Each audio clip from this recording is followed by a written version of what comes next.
Hello, everyone. Good morning, good afternoon for those who are in Brazil. I'm Bruna Santos, director at the Brazil Institute at the Woodrow Wilson Center, and I'm thrilled to be here in this roundtable with Tatiana Prazeres, a roundtable that is hosted by the Brazil Institute and the Brazilian Report. So thank you very much. Welcome. This conversation is on trade, foreign trade, because we have the pleasure to have here Tatiana Prazeres, who currently serves as Foreign Trade Secretary at the Ministry of Development, Industry, and Commerce and Services of Brazil. And it's her second appointment to this post, which she also occupied from 2011 to 2013 in a different moment in our country. And prior to her most recent appointment to Brazil's government, she was a career public servant in the Ministry as a foreign trade analyst. And after that, she worked in Geneva with the WTO until 2018, and as a senior advisor.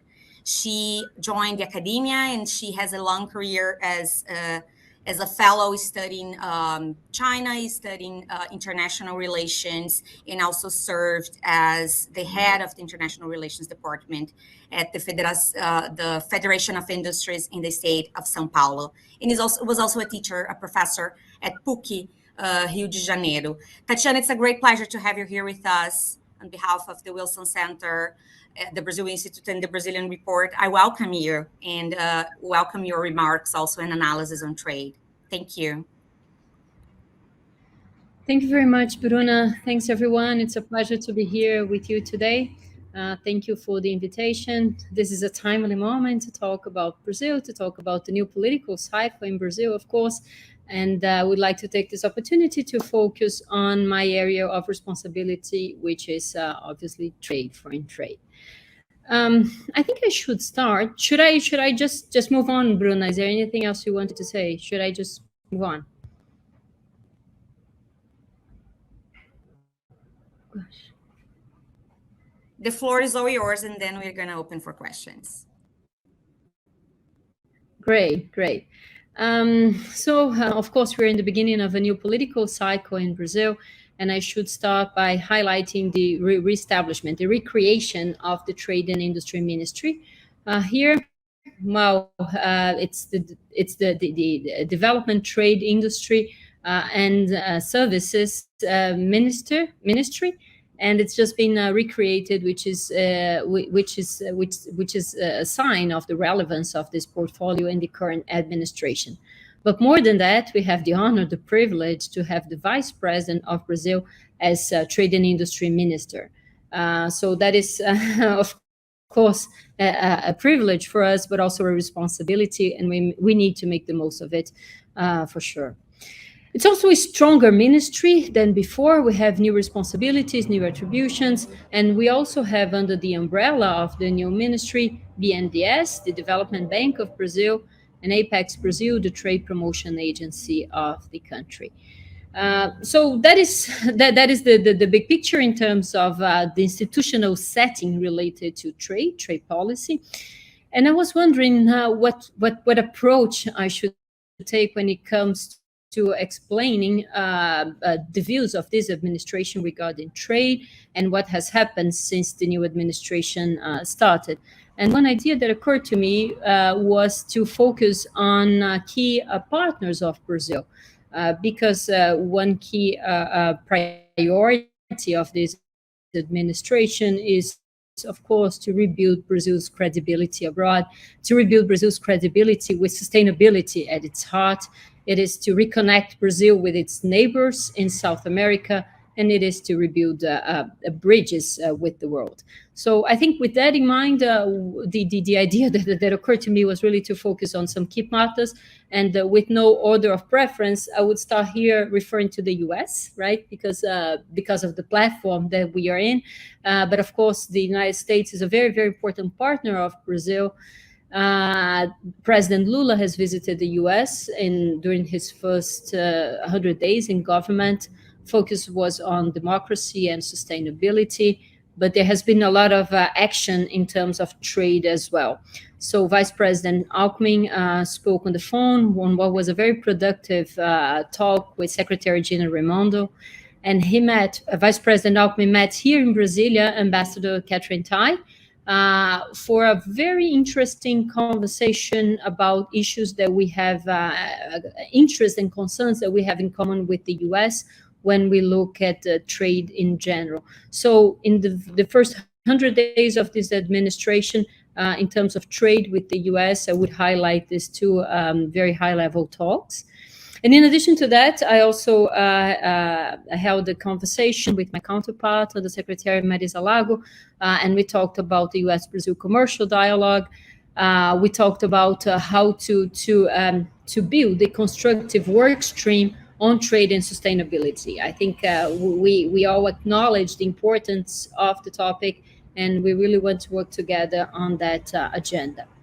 I also wanted to highlight the U.S. Brazil CEO Forum, which is a well-established, productive platform. I understand the U.S. has renewed its list of CEOs, and we're looking to fix a date for a new meeting. And we're looking forward to that. We value very much all these dialogues that we have with the United States, but I understand that at this point in time, we have an opportunity to work closer with the U.S., including on issues such as trade and sustainability. I wanted to move on now to South America and Argentina. Of course, the region is very important for this administration. We want to work closer together with our neighbors, and of course, Argentina is a very important country for us, not only for being a neighbor, but also as a key player of Mercosur, which is the customs union that both countries are part of.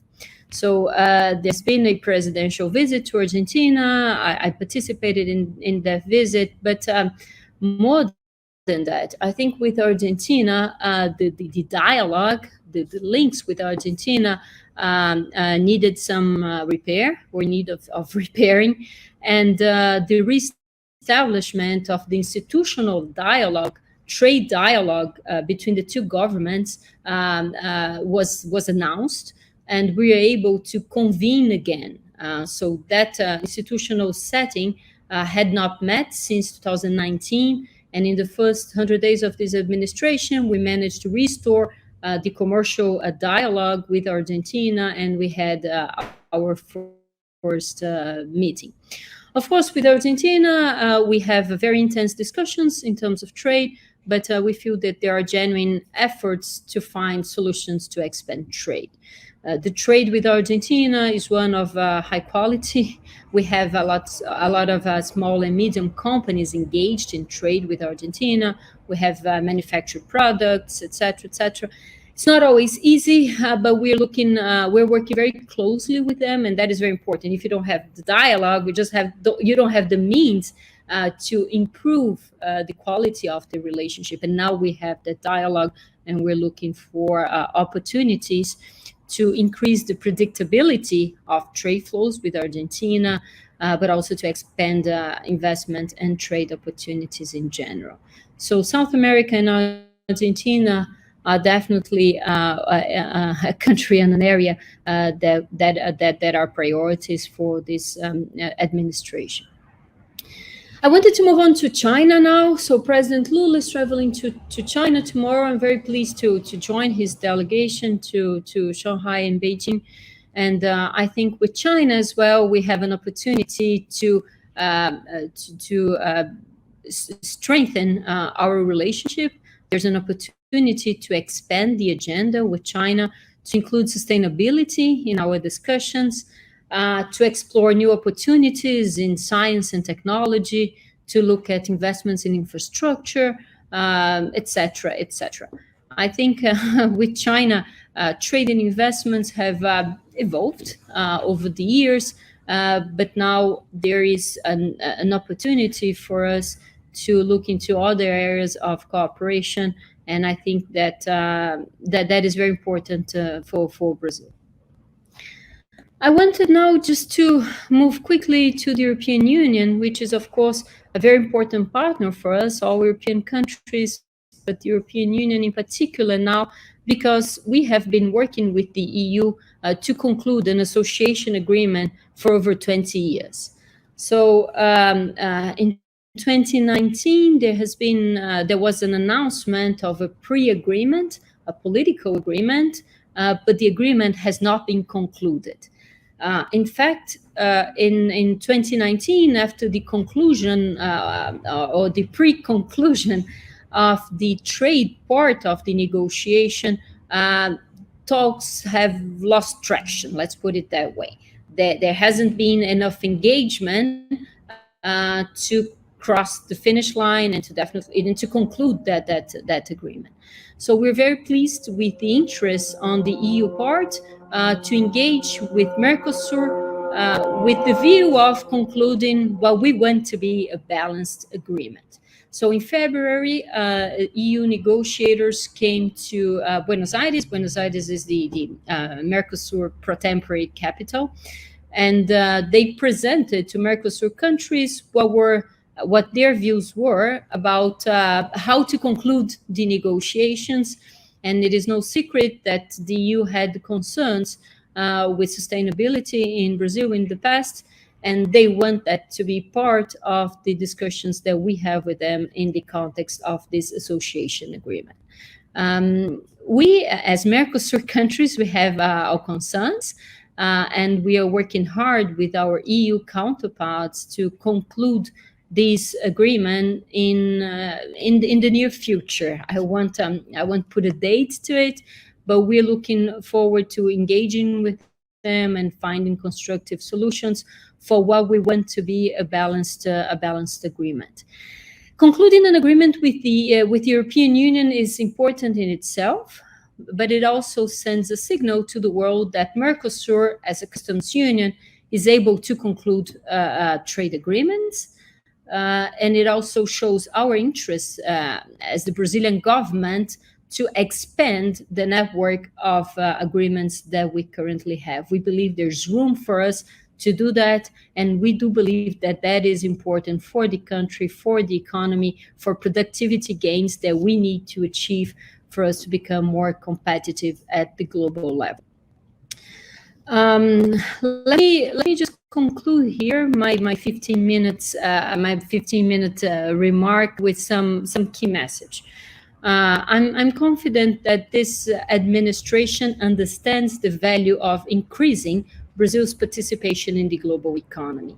And my comments related to the EU-Mercosur negotiations, they go in that direction. President Lula himself mentioned that a couple of times. Vice President Alckmin himself also highlighted the importance of expanding the network of trade agreements for Brazil. And I think that is something that is definitely a mark of this of the vision of this administration in terms of trade. Second point is we want to work hard to make trade more inclusive. And to make trade more inclusive, we want to work closer with SMEs, with small and medium companies. We want to work to enlarge the exporting base of Brazil. We want more companies to benefit from the opportunities related to trade. Today, trade in Brazil is largely concentrated on medium and mostly large companies, and we believe there's a room for us to increase the number of companies that benefit from trade. We are also still talking about making trade more inclusive. We've just launched a report that presents gender trade data disaggregated by gender. So we now have a clear picture of how trade affects women in Brazil, both as workers and as company owners. So based on that data, we also want to work on policy that is responsive, that is sensitive to that kind of data. But making trade more inclusive, making sure that more companies benefit from trade is something that that drives our action here at the ministry. Finally, and third, a key message that I wanted to leave you with is this focus of the new administration on reindustrializing Brazil, or new industrialization, if you want. So I think this is not something that Brazil only is looking for. I think this is a discussion that is happening at the global level. But here we are committed to looking into how we can strengthen the industrial base of the country, how we can enlarge the participation of the industry in the production of the country, and that can only be pursued through sustainability and digital transformation of our company. So these two pillars, I think, go hand in hand: digitalization and sustainability, and they are part of a wider, bigger strategy that also has in its core the need for the Brazilian economy to be more exposed in a competitive manner to the global economy. So I'll stop here. But in a nutshell, if you want to look at the partners that we've been focusing since we started, I think I would mention those that just listed. And in terms of key messages, I would say that those three are the ones that I wanted to underscore here. Happy to take any questions that you have. Thank you. Thank you so much for this fantastic overview, Tatiana. And I have to say that I believe that we Brazilians are very lucky to have professionals like yourself in the Brazil's government today, like working to position Brazil in the global stage, in the global economy, as you are. One of my first questions is kind of broad, but I think it's of interest, which is, now it's a very I think we're still learning and interpreting how Brazil is navigating the global competition between US and China, in terms of both like foreign policy, but also in terms of trade and investment too. So I want to hear more from you about that, and what is your interpretation of what are the guidelines for Brazil in navigating those not very often like calm waters. And two is you have a vast experience in China, and you were going to Beijing, and I want to hear from you, how do you see the discussion around Brazil entering the Belt and Road Initiative, how it would benefit Brazil or not by joining this initiative in terms of attracting investments in infrastructure and in trade?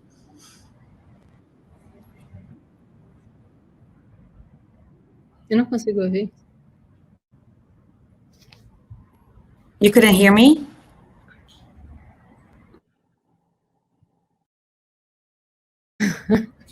Not really. I just have a sense from your first question. I felt that you had a second one.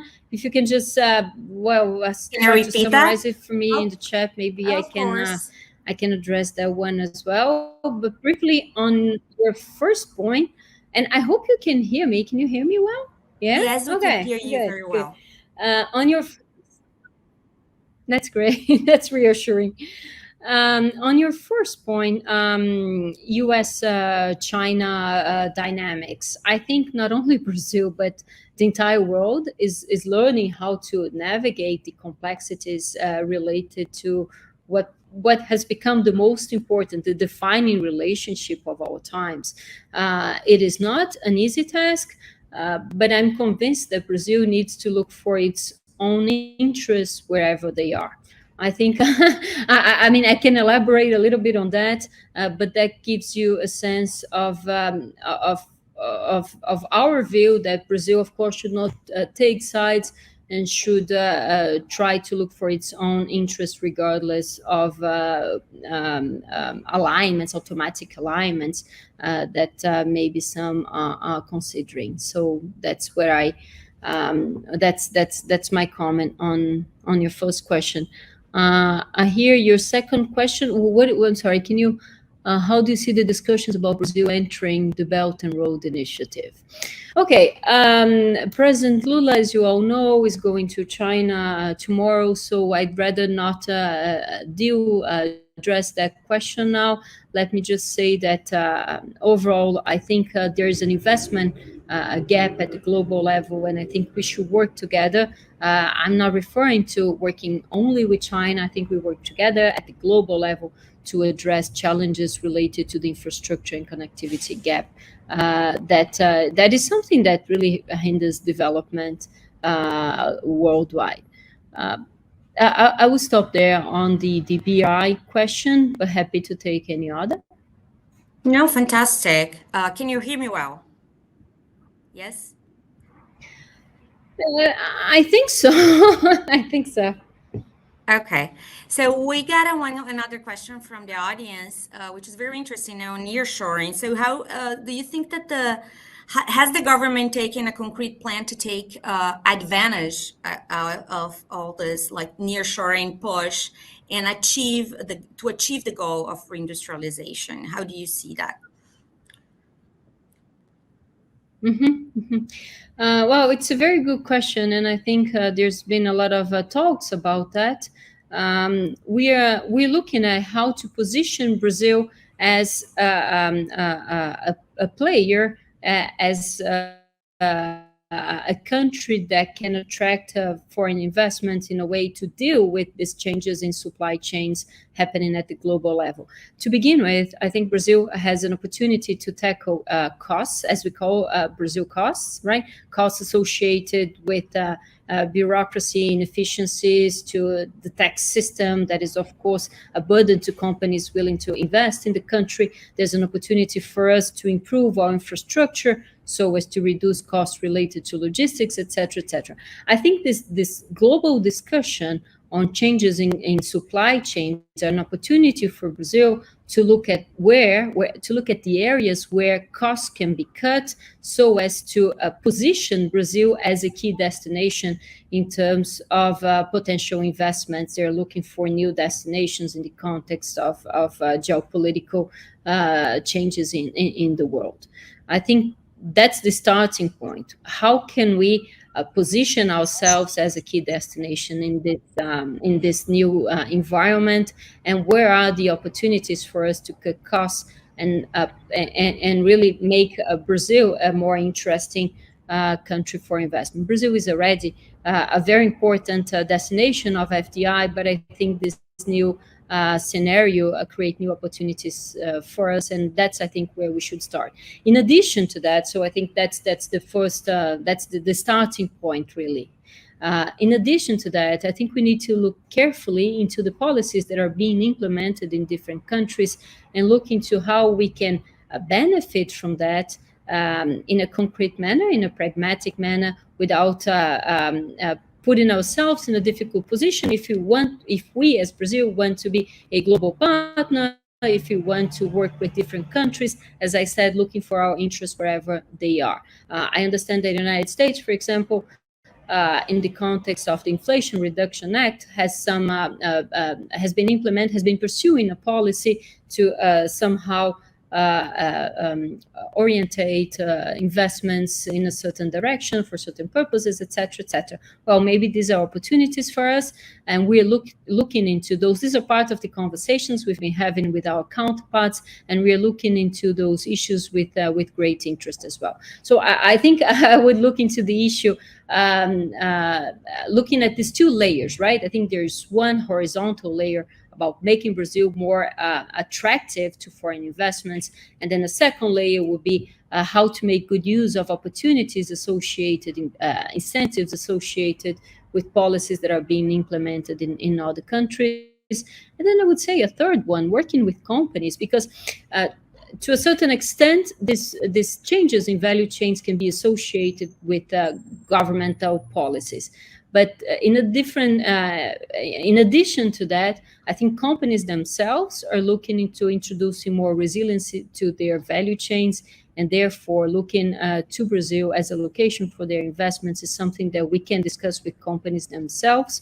And we are interested in making the most of this opportunity to help Brazil foster its reindustrialization goals. So I think this is it. I will look at these three levels. These three levels, fantastic. And it's very interesting because those are something that we are observing closely here at the Brazil Institute, especially when it comes to what are the opportunities that are related to energy transition and such as the fact that Brazil has big reserves of critical minerals and so on. So that's something that we would be very happy to observe along with here. So thank you so much, Tatiana. I think we reached the 12:30 here, and without further ado, I will ask you for just final remarks. And I want to thank you again and wish you safe travels to Beijing.